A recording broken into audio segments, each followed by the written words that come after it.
Happy Monday, everybody. Donna Mitchell with Aging Advantage here today with another ARPA Talk. Hopefully, everybody had a great weekend and you're ready for some more conversations with us. Because today, guess what? We have Connie Moore. She's going to be talking with us. But before Connie comes on, I do want to let you guys know, just as a reminder, through the local grants and donations, we offer programs to help with the effects of COVID and other post pandemic situations like the housing and food insecurity or isolation. And through this partnership, we provide educational topics that can help promote self care and resilience. And today, again, we're going to have Connie Moore, and she's going to talk to us a little bit about aging gracefully. Once Connie's completed or finished, of course, as always, I'll come back on. We can answer any questions, comments, concerns we may have, and let's listen up because I'm sure this is something we all are going to experience. Hopefully, if we live long enough to experience this, and let's see what type of nuggets she have for us to help us out. Thank you, Connie, again for coming on this morning. Welcome. Oh, thank you, Donna. So, welcome and happy New Year's. Many people make New Year's resolutions, but I am hoping that by the time our conversation is completed this morning, you will join me in making New Year's goals.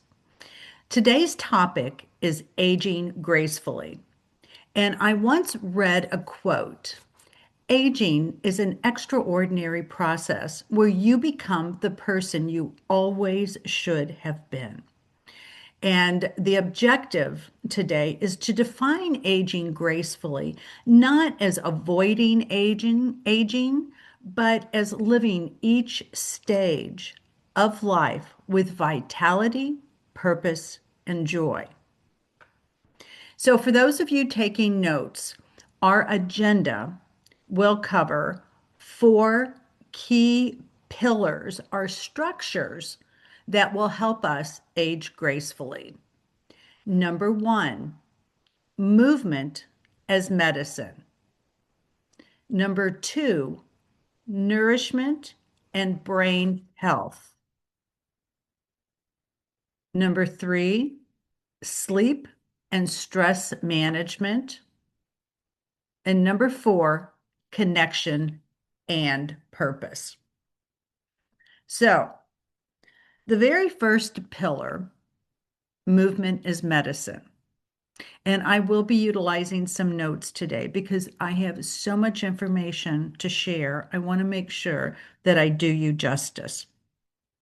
So, movement is considered medicine because regular physical and mental diseases can be mitigated, or some of them can even be reversed with exercise. And if you don't want to use the word exercise, we will use the word movement.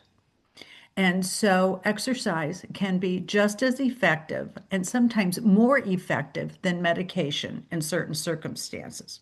So, having said that, let's look at what happens to our bodies if we don't move. If we don't exercise, we don't move, our natural aging process, it accelerates. And in 2026, researchers have identified 35 diseases that lack of exercise can be considered a primary trigger. So let that sink in.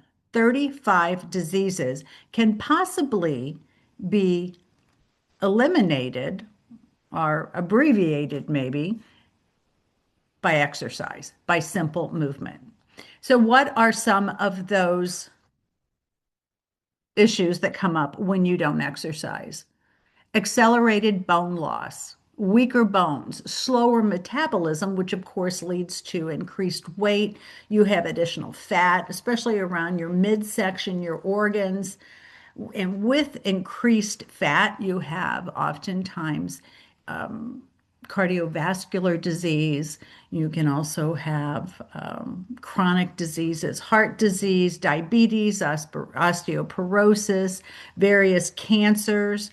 and our cognitive abilities have a tendency to decline. And again, these are all because if we do not move, it's kind of like you don't use it, you lose it.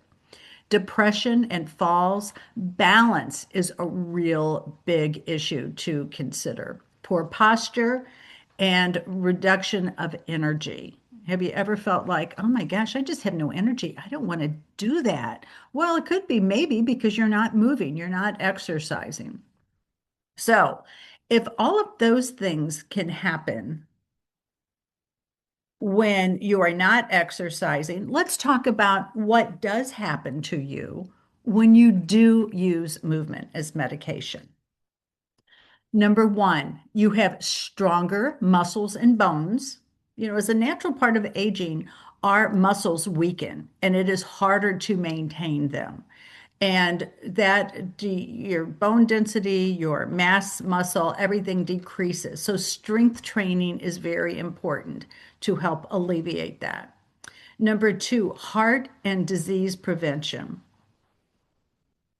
Regular physical activity lowers the risk of heart disease, type 2 diabetes, and various cancers. So you want to move to get your heart and your lungs to be as efficient as possible. Number three, improved brain health. How many times have you walked into a room and you're like, oh my gosh, what did I come in here for? And then you're like, oh my goodness, do I have Alzheimer's? Well, that is another topic. But for the sake of today, when you exercise, you increase the blood flow to your brain, and it helps to enhance memory, thinking skills, and can reduce the risk of dementia. Another equally important key to remember when we are moving and using movement as medication is better balance and reduced fall risks. So, as we age, we have a tendency for loss of muscle mass, bone mass. We have a tendency to be more prone to falling.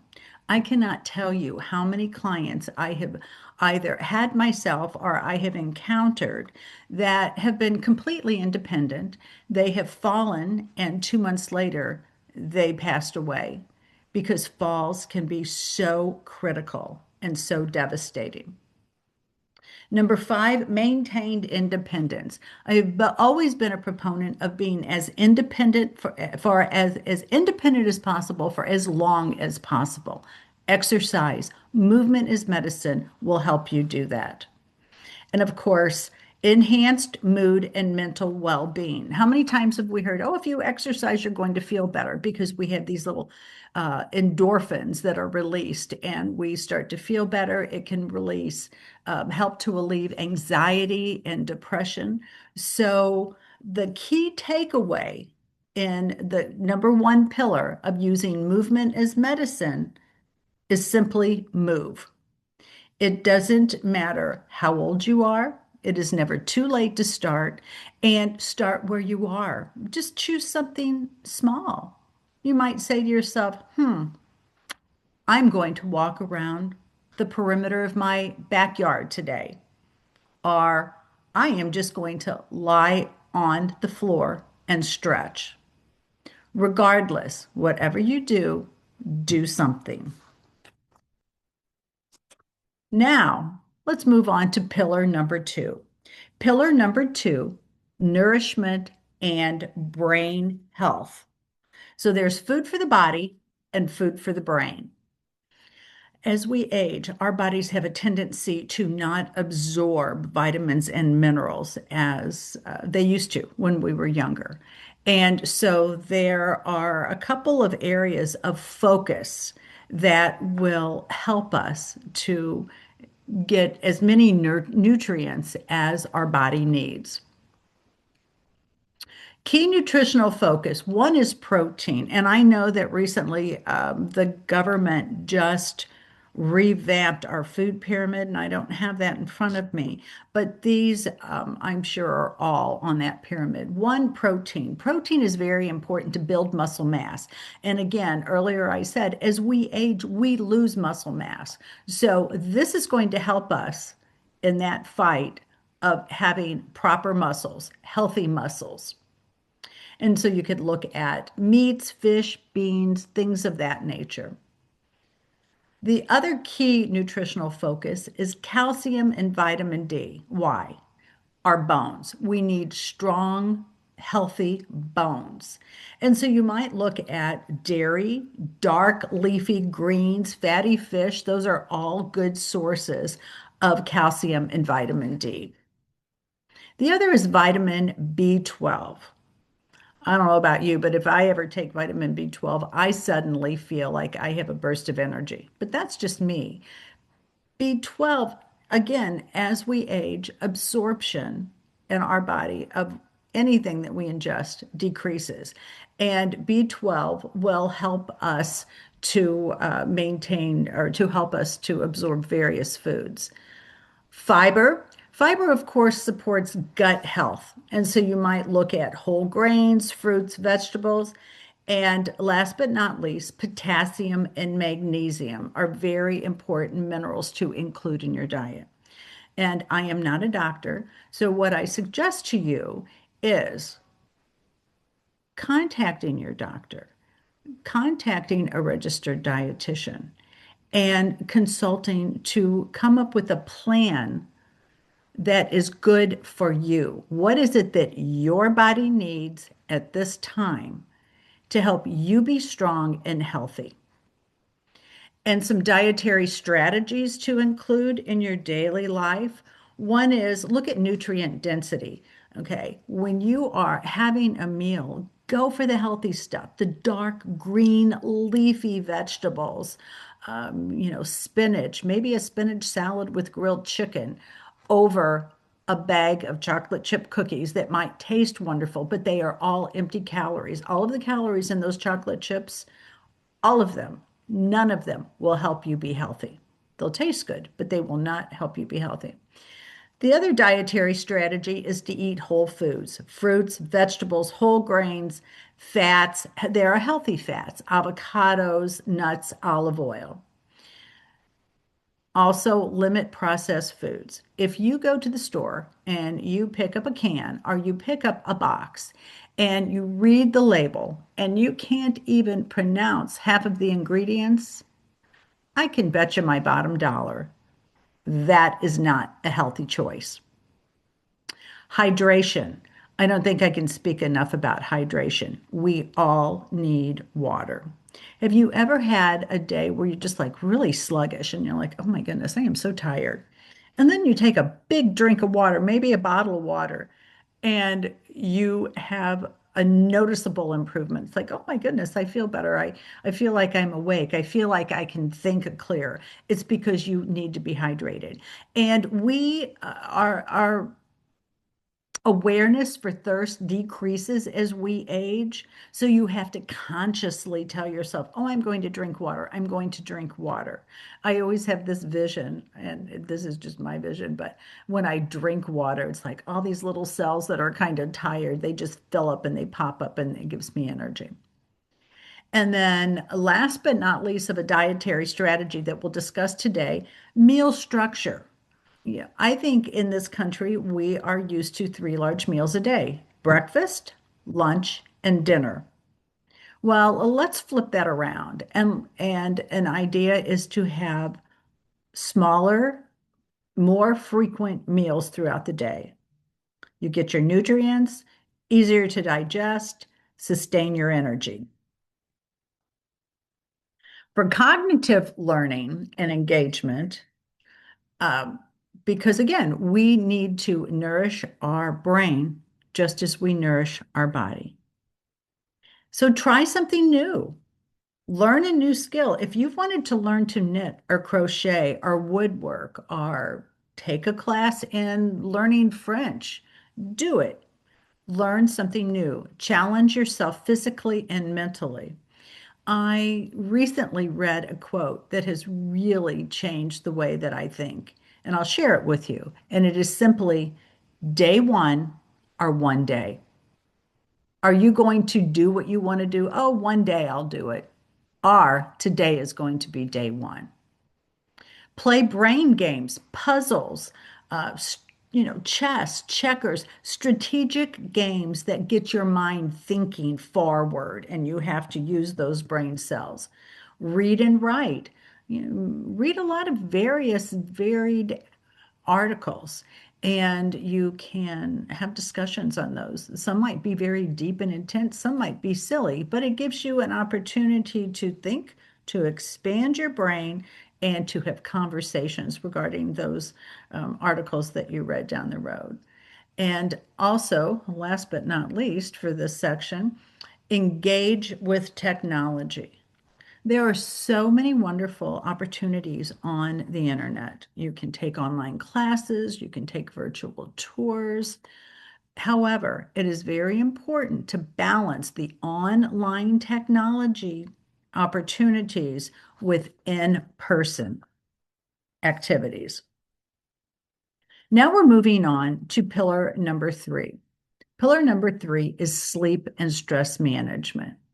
So as we age, we sleep differently and we handle stress differently than we did when we were younger.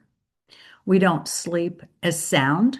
We wake up more often throughout the nights. If you haven't said it yourself, I'll bet you know somebody that says, "Oh my gosh, I wake up 3 times a night and then I can't get back to sleep."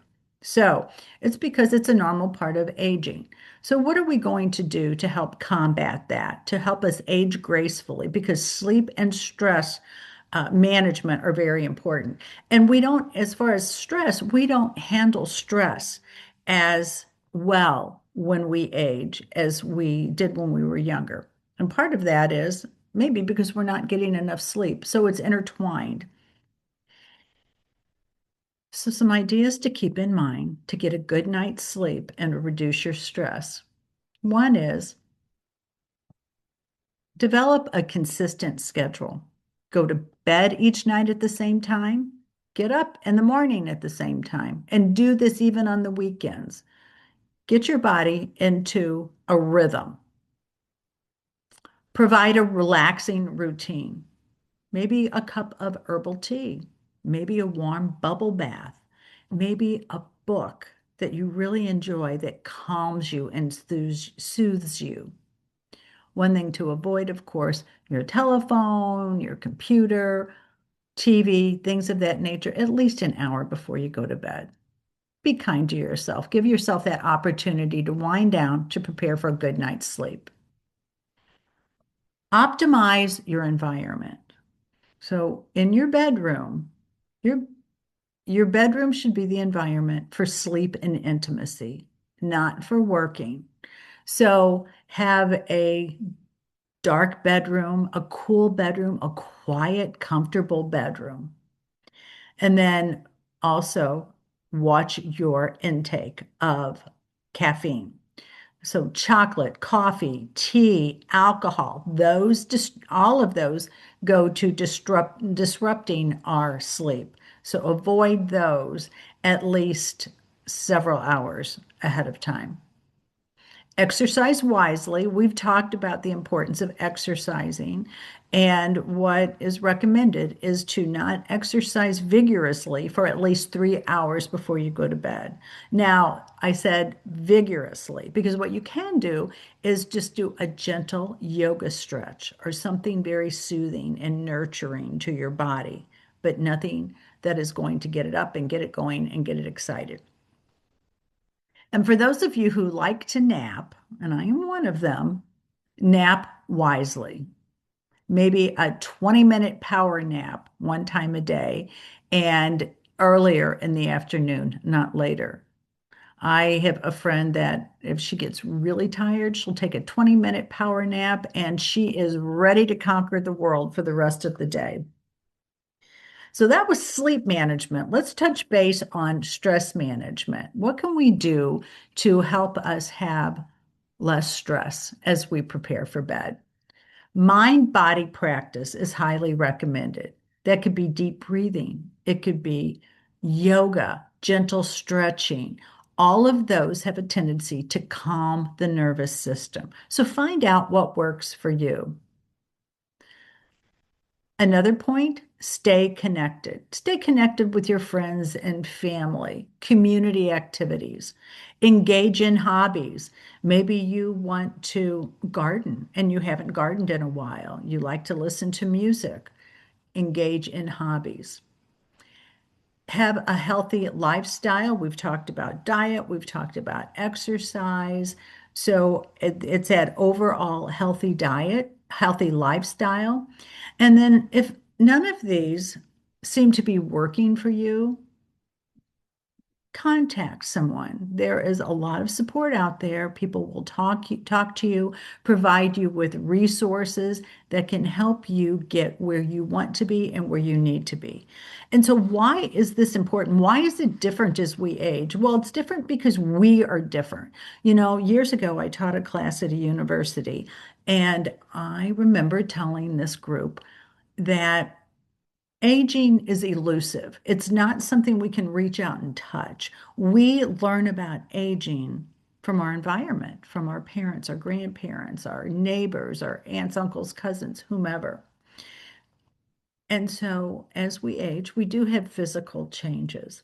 Our stress, everything that we've talked about is different. Health and condition, oftentimes there is chronic pain, maybe heart disease. We are on medication that changes our behavior, changes how we navigate, etc.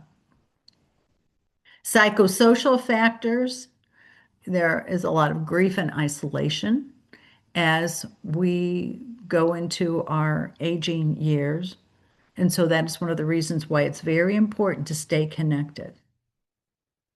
And now we are at our fourth pillar, our fourth and last but not least pillar, connection and purpose. So, to properly engage and learn as you grow, mentally and physically, it's important to stay active, to learn new skills, to do puzzles, and we've all talked about some of those just a few moments ago. So, what are we going to do? It's important to stay connected, social connection, join groups. Maybe a book club, maybe a gardening club, something that might be of interest. Connect with loved ones. I have a friend that retired, and every Tuesday at 11 o'clock, she and her one friend meet for coffee.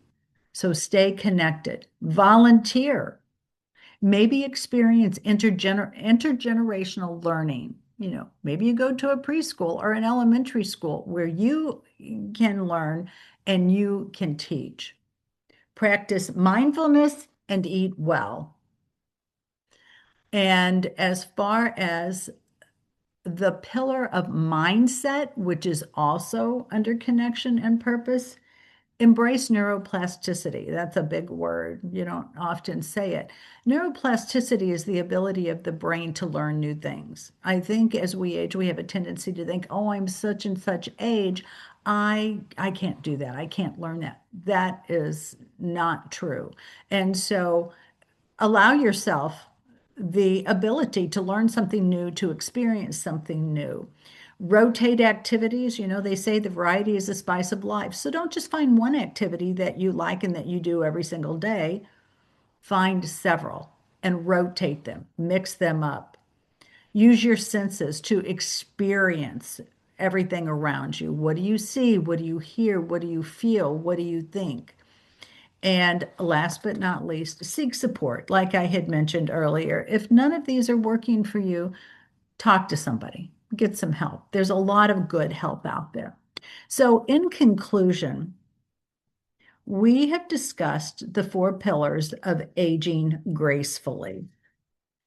And the four pillars: movement is medicine, nourishment and brain health, sleep and stress management, connection and purpose.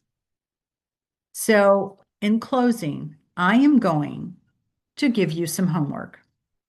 And that homework is to choose one habit this week to start. It can be, I am going to call a friend every Monday morning at 10 o'clock.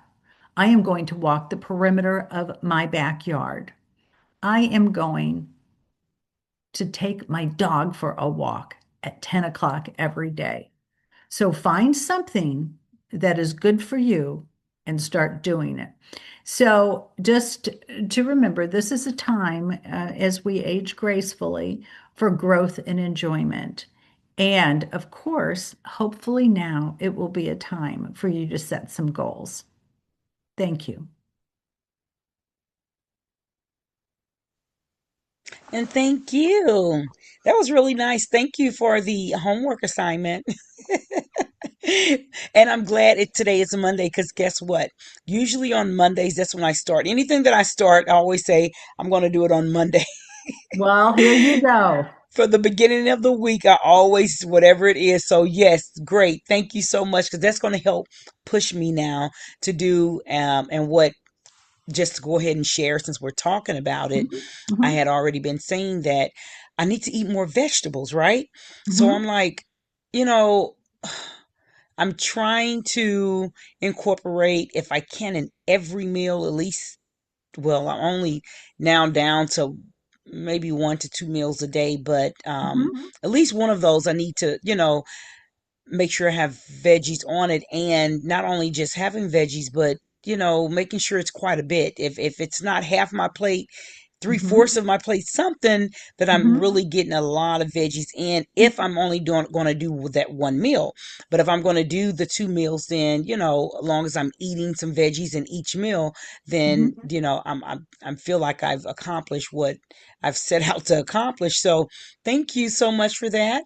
That's one thing. And then another thing, when you were talking about using exercise for medicine, am I saying that right? I Yes, think that was so movement is important. medicine. Movement is medicine. There you go. That is so great. I'm Mhm, like, when you were just saying that, I'm like, that is so awesome. I never, I guess, really thought of it in that vernacular, but that's so true because that's what I do. I've set out to make sure my goal every morning. Okay, I love to walk, right? And mhm, especially outdoors. I'm not a treadmill person. I love being outdoors. But mhm, as we know here in the sunny St. Louis area, mhm. Missouri Midwest, we're not really um, having nice weather right now anyway. It's pretty cold. So when the weather changes for the fall and the winter months, when it gets cold outside, usually I go to the gym. But Mhm. again, going to the gym, I don't know, for some reason this year I've it just seemed like work. So getting in the car, driving Mhm. there, getting out, it's cold, I'm having to run in. Then I have to do my exercise regimen, come back outside when I'm already kind of sweaty and that cold hits you. I just started thinking of all this, visualizing this, and I'm like, I'm just not, I don't want to. So my husband ended up listening to me one day saying that how it became, even though I like to do it and it's an enjoyment for me, it's ended up being like a chore. And so Mhm. he seemed like, I guess it's like the treadmill walking pads. He Oh ended yeah. up Oh ordering me, yeah, he ended up ordering me one of those. And even though I don't like the treadmill, so what I do to get it in, first of all, I'm doing it first thing in the morning when I get up. I'm yeah. still Good. exercising. So I'm walking anywhere from 20 to 30, 40, sometimes 50 Mhm. minutes in the morning. Mhm. And what I do, I take and I read the Bible every day. I have some scriptures that I read. So that's what I do. While I'm on my treadmill, I'm Mhm. reading my scriptures. Mhm. And also, if I have to have a conversation with somebody at that time, I'm doing it then. And then even in the evening time, sometime, instead of me sitting on the couch watching television when I'm Mhm. winding down, Mhm. um, I'm on my walking pad, my treadmill Oh, walking, that's instead of wonderful. sitting there on the couch and doing it. I made sure I put it, it's like in an awkward place in the house, but it's a good place because it helps keeps me distracted on just instead of sitting, I'm able to watch the television because it's right there in the family area. Oh So it yeah. takes up that time. And if conversation is going on, I'm intermingling with the conversations. I know yesterday morning I got on there and my daughter, she was laying on the couch, Mhm. and her and I were just talking, and before I knew it was like 20 minutes. I said, see there, look at that. I've been on here 20 minutes. She was like, 20 minutes? Are you serious? I'm like, yeah. And then my wind down time or my cool down is end up being about 5 minutes. So I ended up walking like 25 minutes. As soon as I got off, she was like, okay, can I borrow your tennis shoes? She's like, because I'm going to get on here now. I'm Oh, like, that's wonderful. all right, cool. And so she ended up Wow. walking on there. And then right after her, my husband was like, okay, my turn. I'm going to get on here. So it actually encouraged everybody to get on there because I kept telling Yeah. them, like, this is really working, y'all. It's working because what I'm doing is instead of me getting on the couch, sitting there watching television, I'm getting on this treadmill. And every time I get on it, I get so excited. I'm telling them, like, look, Mhm. it's 15 minutes already. I'm Mhm. almost finished. I'm up to 20 minutes because my goal was to do at least 20 minutes. Okay. So if I Good. do over that, that's perfectly, I'm good. But every time I'm getting on there, I want to do twice a day at 20 minutes. Or if I Mhm. do in the morning 30, I'll say then 10 minutes in the evening, but it's never 10 minutes. It's at least 20 minutes every time I'm getting on. Very good. And there you go. I I'm have getting a my client. exercise. I think that's wonderful. I have a client. Thank you. She is 86 years old and she is from another country. Okay. And she rarely watches television, but there are a couple shows that she likes on particular nights. When she sits down to watch TV, whenever there is a commercial, she gets up and she walks in place. There And you she's go. 86 Yep. years old. That's so And awesome. she goes to town. And then the show comes back on. Okay, sit back down. Another commercial. Here we go. And I Yep. am so proud of her. And I Yes. appreciate her mindset.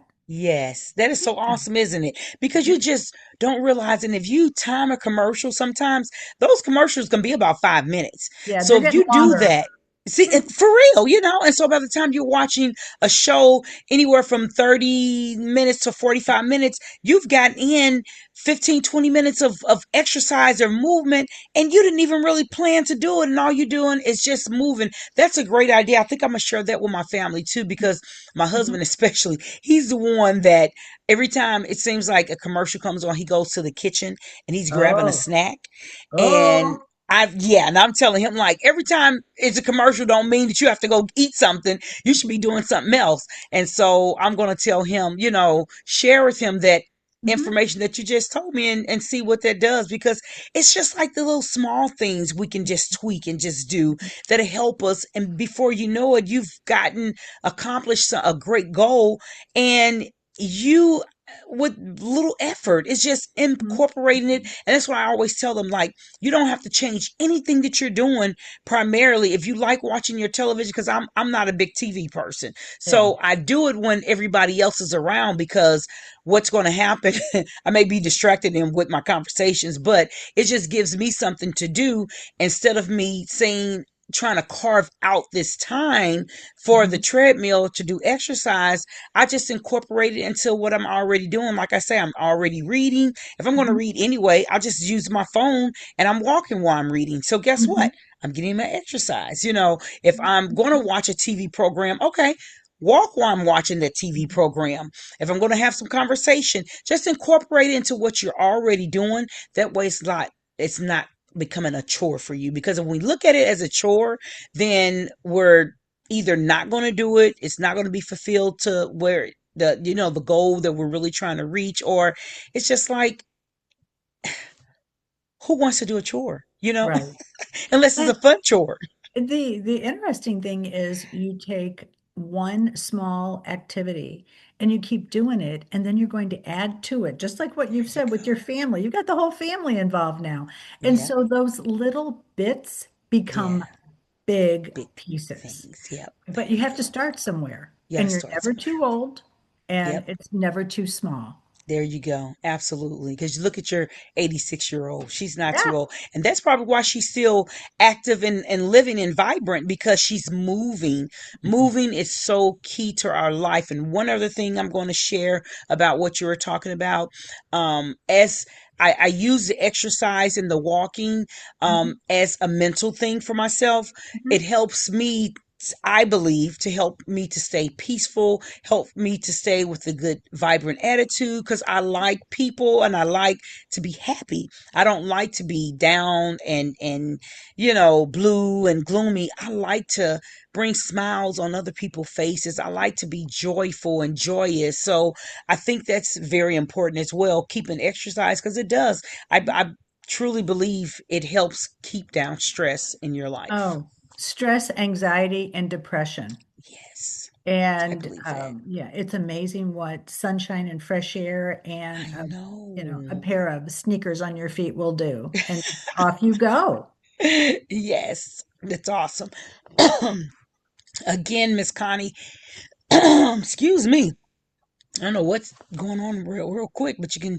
I didn't bring my water with me. I need a drink of Mm, water. But yes. since we're completed, Hydrate. anyhow, there you go. Hydrate. That's important too, isn't it? To Yes, stay it hydrated. Yes. is. So, if no further word, let me make sure we don't have any questions or anything, because I think I talked so much that I didn't leave anybody else time. Well, So while just you're making looking, sure. I'm going to share one quick item is Okay. that when, I was talking, I kind of practiced what I preached and so tried something new. And when I was researching for this presentation, I'm like, everybody keeps talking about AI, artificial intelligence. I'm Mm-hmm. going to try something new. So I Okay. did incorporate AI into this. So I did practice what Oh, I preached and okay. I learned something new. Look at you. Good for you. That's awesome.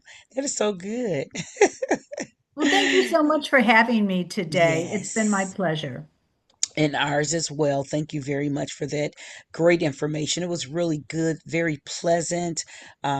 Yeah, it was just things that, sometimes you just don't think about, but they're very important. And Hmm. that's what I feel about the conversation today. It was very, very, very needful. And Good. thank you again, Connie Moore, for coming on, sharing with us today. And hopefully everybody have a great day and incorporate some of these things that Connie has shared with us, taught us today. And hopefully these little small pieces that you incorporate will make a big, great impact on your life and your living. And we all just become better people in life and what we do and how Mm, we look at life. So, again, thank you so thank much. you. And till next time, everybody, have a great day. Thanks. Thank you. Bye.